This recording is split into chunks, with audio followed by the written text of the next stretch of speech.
Welcome to the Real Judo Show with your hosts, Olympians Steve Cohen and Jason Morris. Okay. Well, first of all, I want to welcome Jim Bregman, 1964 Olympic bronze medalist. Oh, thank you. Take a silver, right? Take a silver. Welcome, Jim, to the Real Judo Show, featuring myself and Steve Cohen. You'll probably be on the second episode.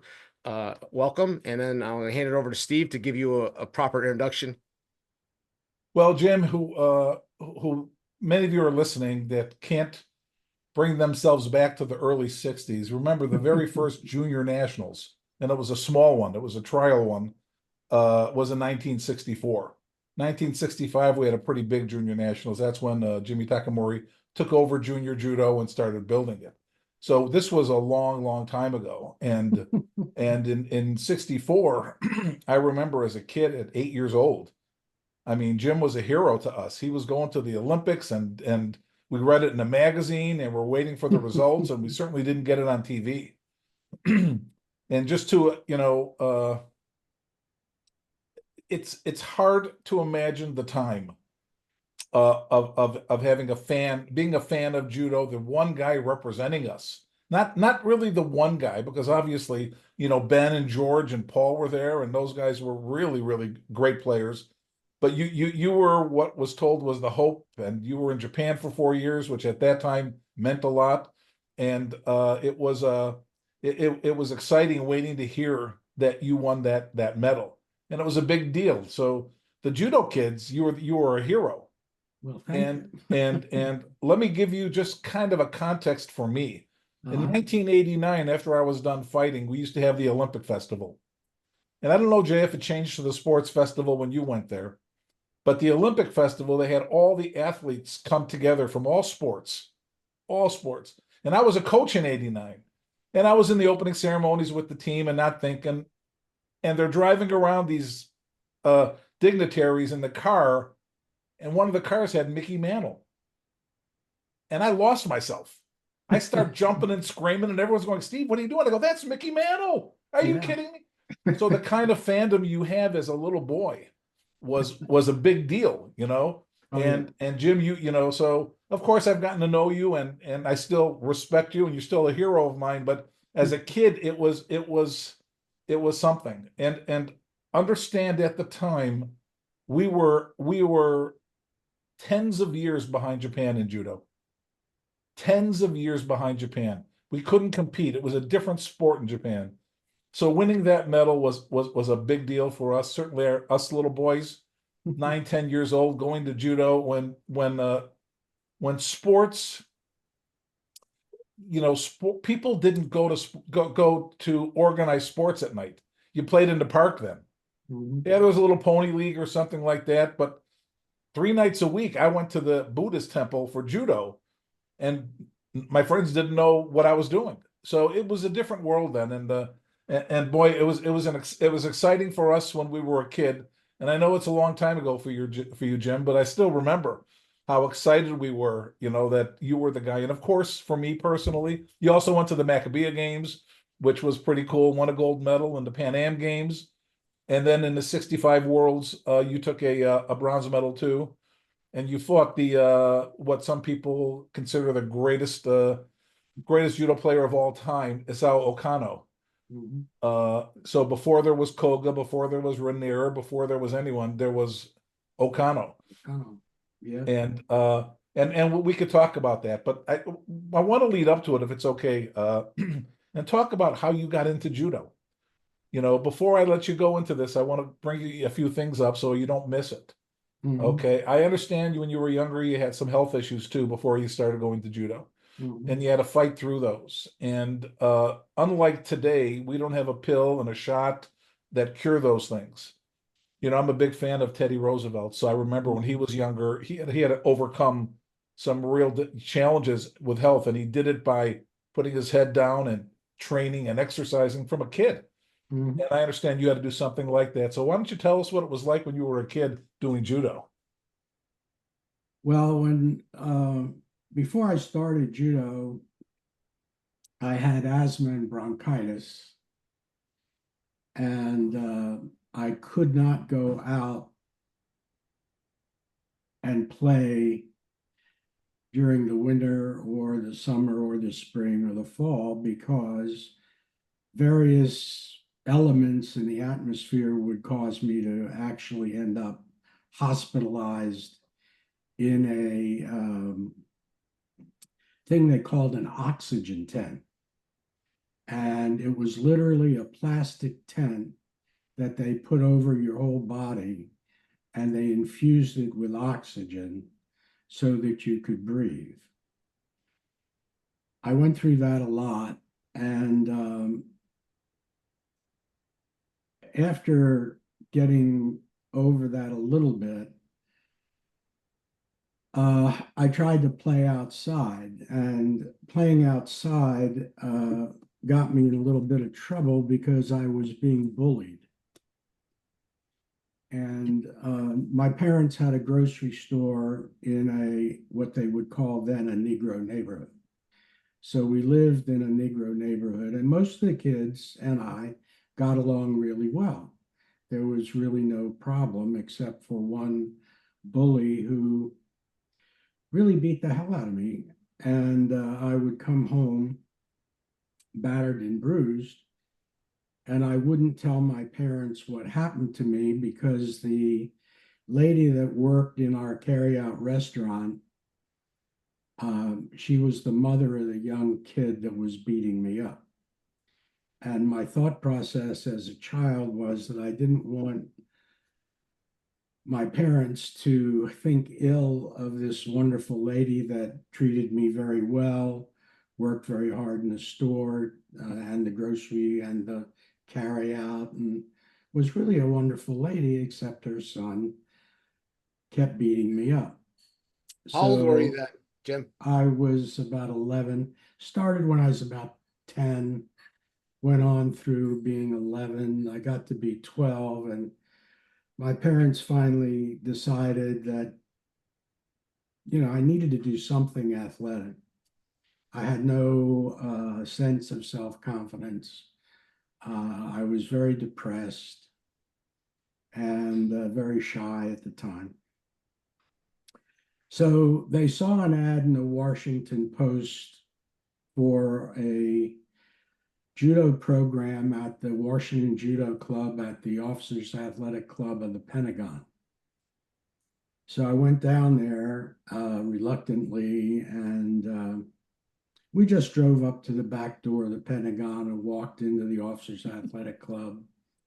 And I got enrolled in a beginner's judo program that was being taught by Jimmy Takemori. So I kind of liked that class, and I got through that class, and then we signed up for regular judo. And before I knew it, I was going to judo 5 and 6 nights a week. One of the Udancha there lived not far from me up on a hill. His name was Ray Vandermark, and he was also a teacher at the Washington Judo Club. And Don Drager started that club.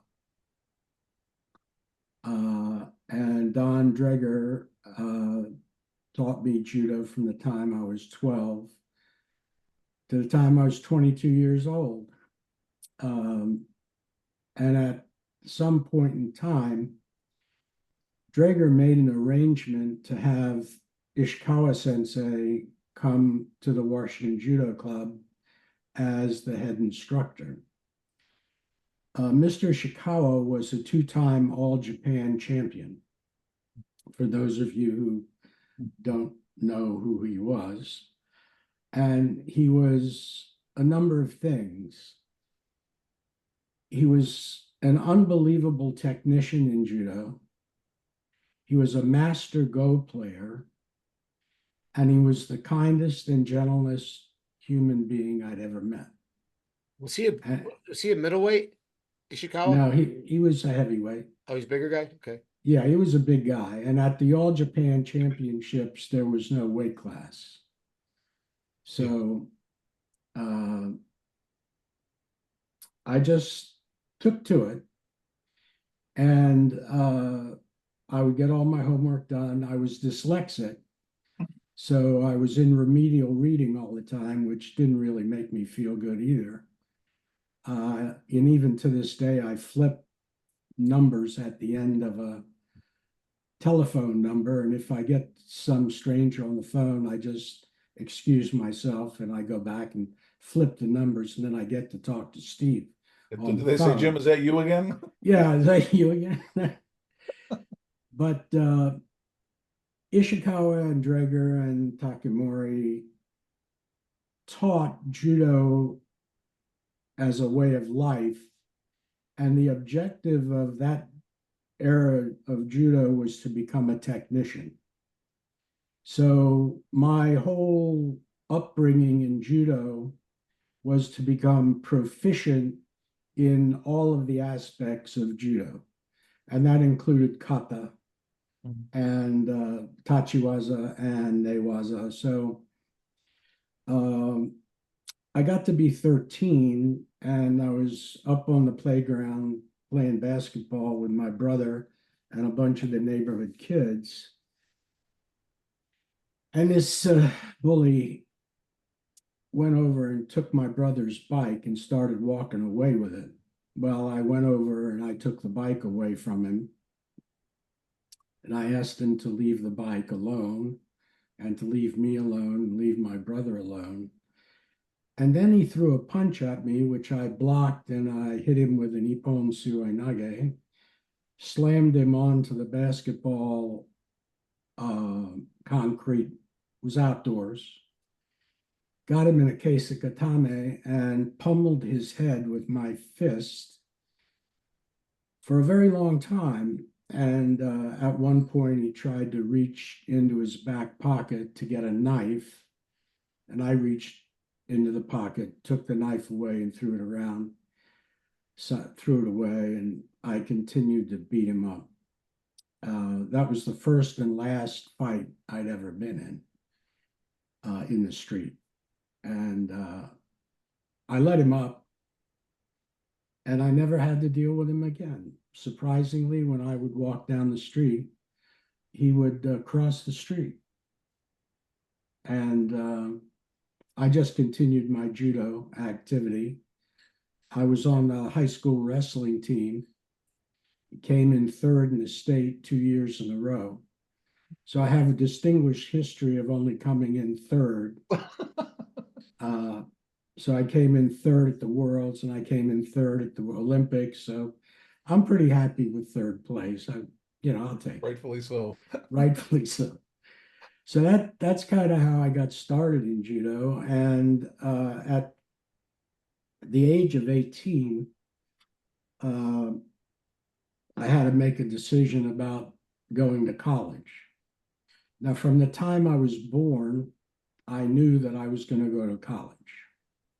That was a family, it was an unspoken tradition. You were going to go to college. Yes. You are not going to run a grocery store or a carry-out restaurant. You're going to go to college. You're going to become a professional. So I applied to George Washington University and I was accepted, but I had also applied to Sophia University in Tokyo, Japan. And the reason I did that was that Don Draeger sent my parents a letter suggesting that I apply to Sophia and continue my judo training in Japan. Well, that was a problem because in 1944, 45, my father, my uncle, and my father's brother were staging, let me tilt this a little bit, were staging on Okinawa for the invasion of Japan. That's not good either. Let me see. So when the letter came, I was very enthusiastic. I wanted to do it. My father was very quiet, didn't say too much. my mother was enthusiastic, and we were sitting around the kitchen table in the apartment, 2-bedroom apartment over our grocery store and carry-out restaurant. And my parents told me to go to my room because they needed to have a discussion. So they had a discussion. My father was very nervous about me going to Japan, obviously, because of his impression of what Japan did in 1941 and his staging on Okinawa. And my mother was very well-read and more adventuresome, shall we say. I don't know what the discussion was or how it all turned out, but when I came back into the room, my father and mother both gave me permission to go to Japan. Can I interrupt you for a second? Sure. Just to give some context, Mhm. how the country was at that time, because whether it was German or Japan, we had a feeling that those were the enemies. I remember when I was just a little boy, no one that I knew, and I lived in a Jewish neighborhood, ever bought a German car. Never. No, you Did were not not buy going a to do German car, right? no Or a way. Japanese car. No way. Yeah, so we were living in a time where they were such an enemy of us at the World War that it took some time. And again, what I think was that part for me, and I want you to tell me about it, was the easy part, because going to Japan right after, not soon after, not too far after, I mean, we bombed them, had to be difficult. I mean, It was Jason and I 15 talk about it. 15 Jason and I years. spent time in Japan in the 80s, and we Mhm. thought it was a little difficult. Not the people, of course. We just felt it was a little, it was far away from home. I can't imagine what it was like in the 60s. So can you talk a little bit about that too? Yeah. It was very strange. The culture is totally different.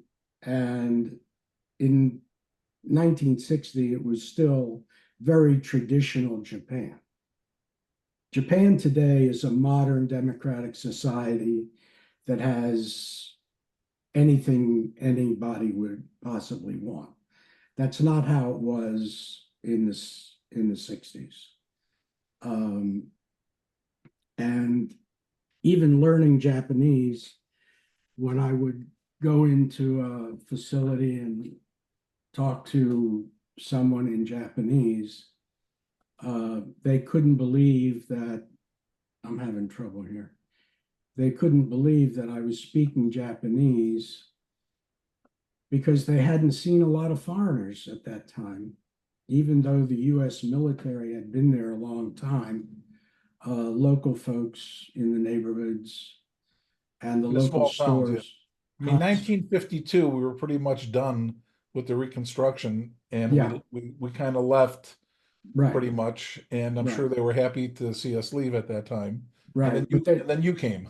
right, and there were bases in Yokohama and Yokosuka and other places, but not many gaijin or foreigners, if you will, in Tokyo proper. So, yeah, I got a lot of stares. A lot of people were confused about why I was there. But the judo experience was different. Uh, there was no hostility or confusion about who we were. Don Drager was there. People knew him. He was a prominent Kodokan teacher. And there was an international section where American military personnel came from all over the place and trained in the international section. If they were more skilled, they went up to the second floor and did randori with the big boys. If they weren't that skilled, they got their Shodan, Nidan, Sandan down in the international section. And the nice thing about the dojos, all of the dojos, was that I was not treated any differently than any other Japanese student.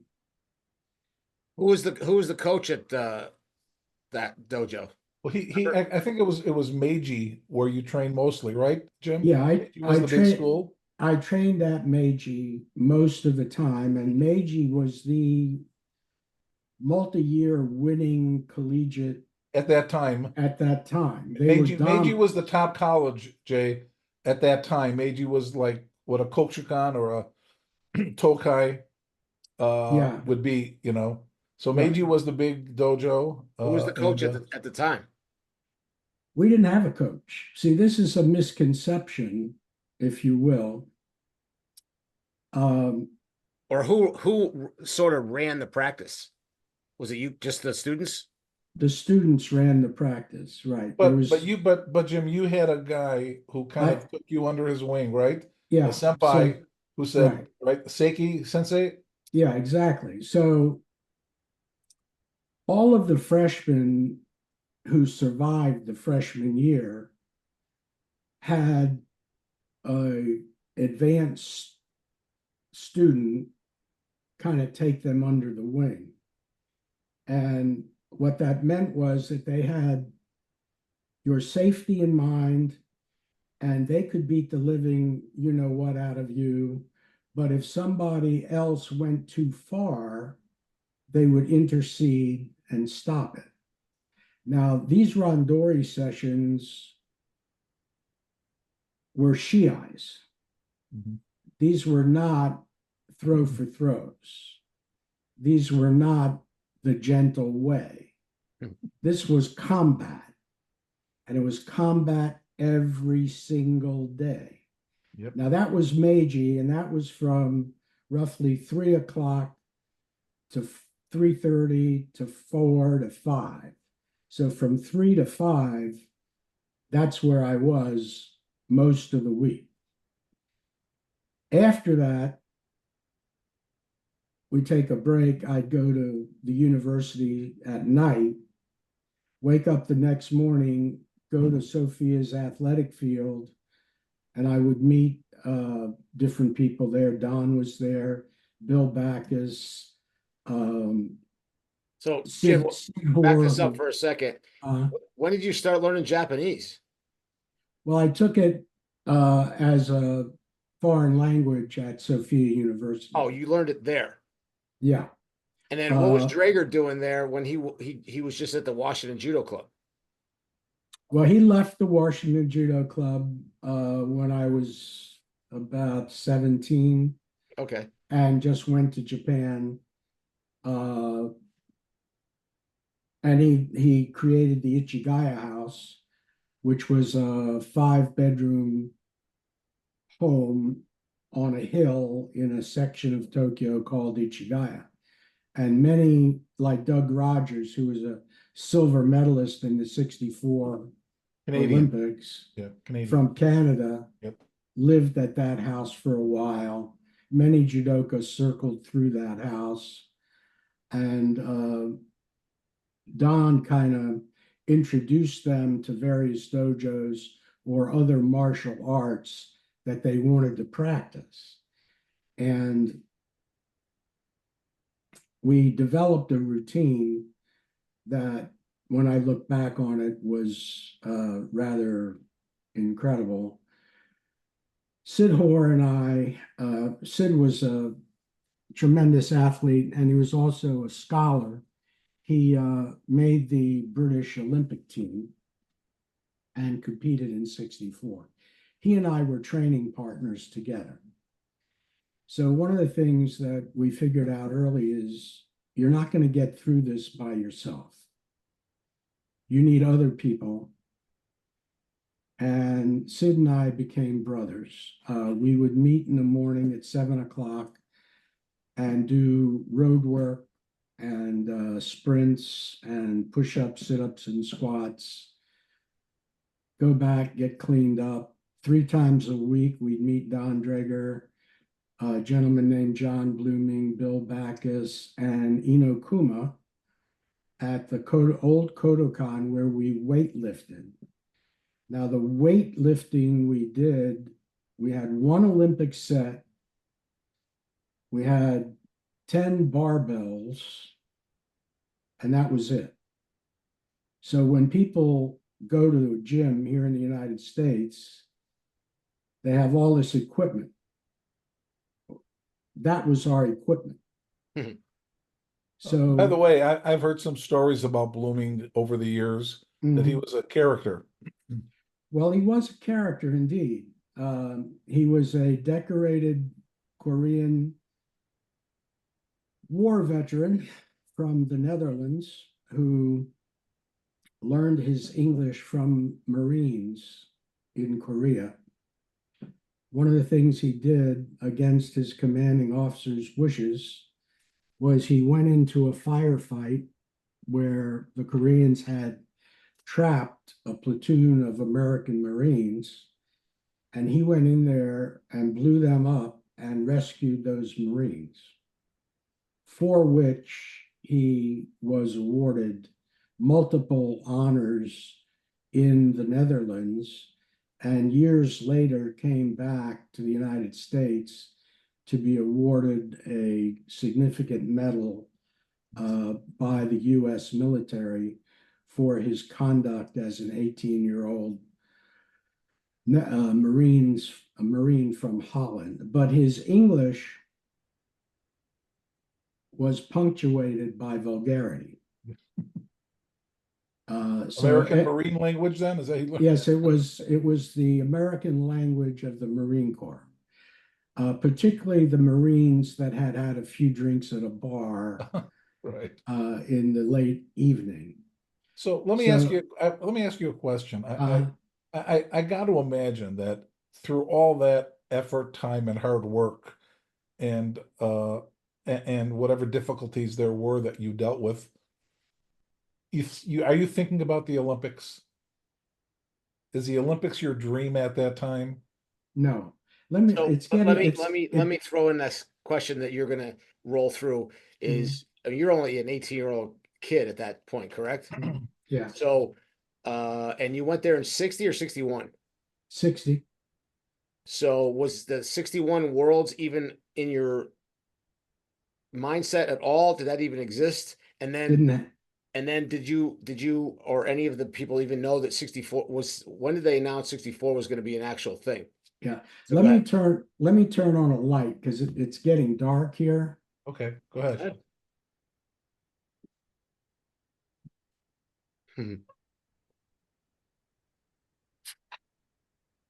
Oh, it must be raining down there. Yeah. Okay. Oh, there you go. Whoa. That's better. The answer. There you are. The answer is I had no idea there was a World Championships. And there was no thought of going to an Olympics at that point. We didn't start thinking about the Olympics until mid 1963. Wow. Okay. Actually, because it was up and down, all this stuff, getting it into the games or whatnot. We didn't pay much attention to that. We were there to learn the technique and to become technicians. And we would participate in a thing called the Kohaku Shiai at the Kodokan, which was the monthly tournament. And you lined up according to rank at the tournament, and you just stayed up as long as you could. And when you lost, you were done. So for the first year, I was done. One and done, one and done, one and done. The second year, I'd start throwing. 2, 3, not too bad. And a gentleman named George Kerr, who became the IJF president and is a 10th degree black belt and a renowned coach, No, George Kerwell. Yeah. Right. George kind of mentored me because I watched him as a Sandan take 5, 6 guys and then draw. I watched him as a Yodan take 5 or 6 guys and draw. Now you got to understand, this is not easy because all these guys that you're fighting are from the universities and the police dojo and wherever, and they're really tough. We understand. Jason and I understand that. No, I know. Yeah. I'm saying this for whoever. Yes. He's yes, talking yes. to our real It judo is- community, Steve. Right. This is not your local dojo where people are letting you get thrown around. Okay. I think being Olympians and world players, we understand what that is all about. But the general judoka in the United States do randori mostly in an easy way. Okay. But in Japan at that time, and even today, probably every time you did randori, it was a shiai. I'll just put it that way. Okay. So as I was losing initially, George would come over to me and say, you know, Jim, you're doing pretty good. And I'm saying, how did I do pretty good? I only stood up for 2 minutes. And then when I'd throw somebody, he'd come over and say, that was really nice. You did a good job, you know? Well, make a long story short, as time went on, I followed George and I started throwing 2, 3, 4, 5, 6 people at my rank level. And as I increased my rank, I got up to Yodan, 4th degree black belt, and I was throwing these guys. So that took 4 years. So the long and the short of it is, if you spend 10,000 hours doing judo, you're going to get pretty good. So my technical assistant here looked up when they decided that they were going to do the Olympics, and it was August of 1960. Okay, well, I had no idea. So let me get into the weeds a little bit, Jim. Yeah. Your best technique was your uchimata. Mhm. You had a great uchimata. I've seen videos of it, and it would be great today. When did you start developing it? Did that just happen, or was that just something you were working on? How did that happen? Well, that's a very interesting question, because when I was competing in the United States from the time I was 12 to 18, my big throw was Suanage.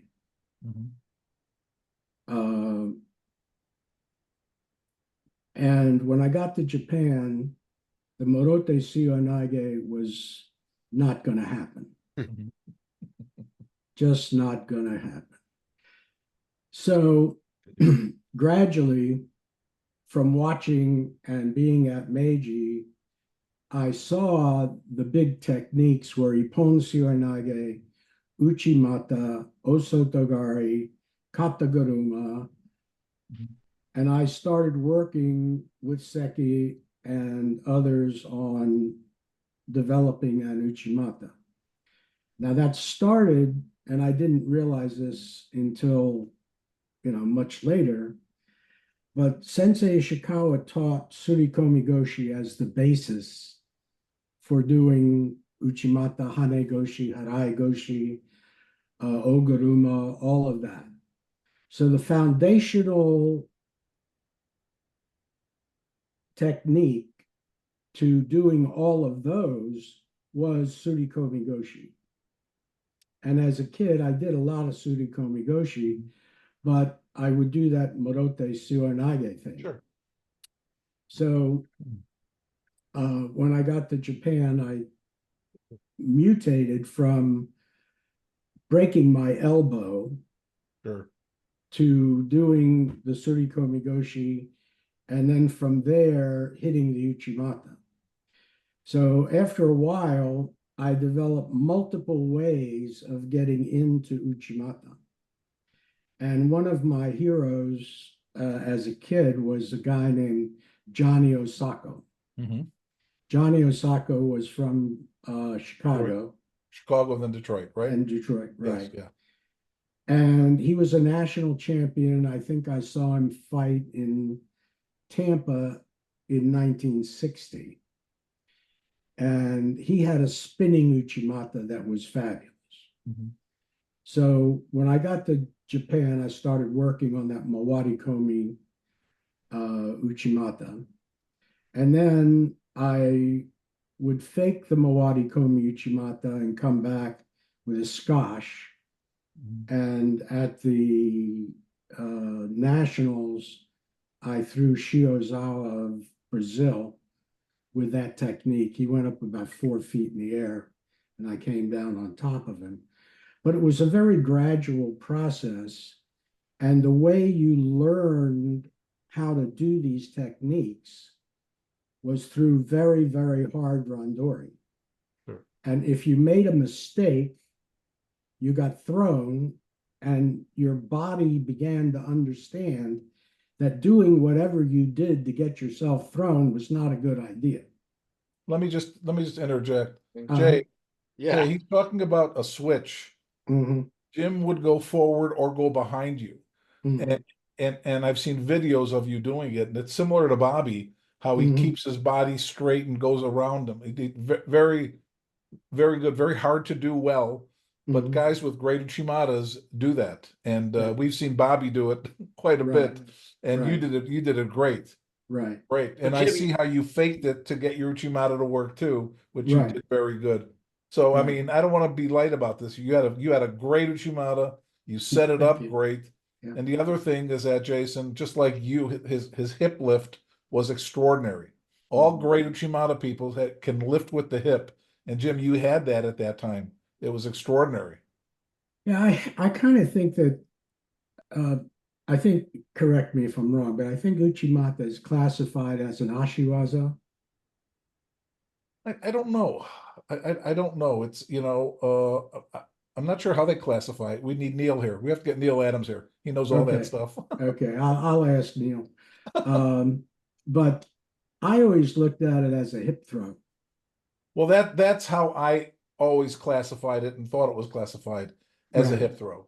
And you go into, you move from surikomi goshi into uchimata. So you do a surikomi goshi, Yes. you get your balance on your left leg if you're doing a right one, and then you learn to lift your leg Mhm. gradually over time.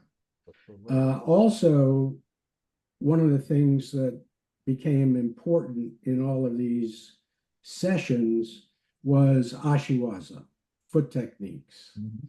So kochigari, ochigari, subami gaish. Mhm. Uh, I'm trying to think of the name. Well, Hizaguruma and the one on the ankle, Sasai Tsurikomi Right, Ashi. yep. Those were all very important in either direct attack or setup. Mhm. So you could fake a Hizaguruma or a Sasai on the right and go in for an Osotogari on the other side. Mhm. So what that all developed into, and it was codified by Campbell and others over the years, into Renraku-waza, Mhm. which means you do multiple techniques in succession and you never stop attacking. Mhm. So one of the things Ishikawa and Dreger and Meiji and the Case Joe and the Kodokan taught was you never stop attacking. In football, they say, the best way to win is by having a good defense. So if you have a good defense in football, that's very important. And I switched that around. In order to win in judo, you have to have a good offense, Yes. in my opinion. Yes. So once I would start an attack, I would go through multiple situations with Renraku-waza until I got a point. Mhm. And that's why when I see a lot of defensive judo where they're being defensive, I don't particularly care for that style of judo. Game has changed a little bit, hasn't it? Yes, it has. So So in, Jim, yeah. were you coming back and forth from Japan to fight in the nationals? No, I came back once Okay. in 1964 because I didn't have any money. And my parents could afford a one-way ticket to Japan. And my parents paid for my tuition. Now, tuition to Sophia University compared to tuition today was minuscule. But whatever it was a great sacrifice for my parents. But I had to earn a living to pay the rent, to go in the subway. I had to earn my money. And I did that by teaching English. Okay. So, yeah. So how did you know, or when did you know that the Olympics was a thing? And when did you decide, okay, I'm going to do that? And then how did the U.S. pick that team?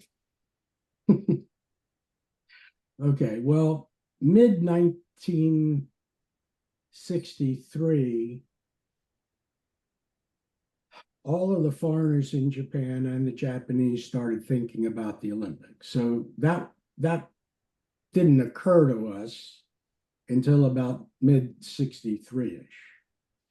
Then we started really talking about it, and we all decided that we should give it a shot and go back to our home countries for the Olympic trials. Interesting. So, So they had a trials, yeah. or was it the nationals? It was both. Okay. So I came back in 1964 and entered the nationals. I won the nationals. And then I think a month or so later, they had the Olympic trials. And I won the Olympic trials. And so did Paul Mariama, Ben Campbell, and George Harris. Who are your main competitions? My main competition was Hayward Nishioka. Okay. Hayward Nishioka trained at Tenri University in Japan. And Tenri was in southern Japan, and it was one of the top universities. And Hayward and I became friends. We were both part of a special research program at the Kodokan, which meant that on Saturday mornings, we would be taught kata by the 9th and 10th degree black belts, and we learned all the kata on Saturday mornings. So my major competitor was Hayward. And I didn't fight Hayward at the nationals, but I did at the Olympic trials. Can you tell us what the format was at the trials? Do you remember? What do you mean by format, Jason? What was it? Was it an open tournament, or was it like a round robin, or how were you chosen? So was it an open tournament? Anyone could enter? No, yeah, actually, I think it was an open tournament. Yes, it was open to anybody. Okay. Yeah, anybody could enter. So there was no pre-selection that I was aware of. And the nationals had nothing to do with it, right? No, that was totally separate. But to get to the nationals, you had to go through the districts, Right, the pre-nationals. regionals, Mhm. and then the nationals. At that time. And at that So- time, the nationals allowed foreigners in, didn't they? Yes, they did, which was a total and complete shock to me. Yep. My radicalization started at the nationals. Understood.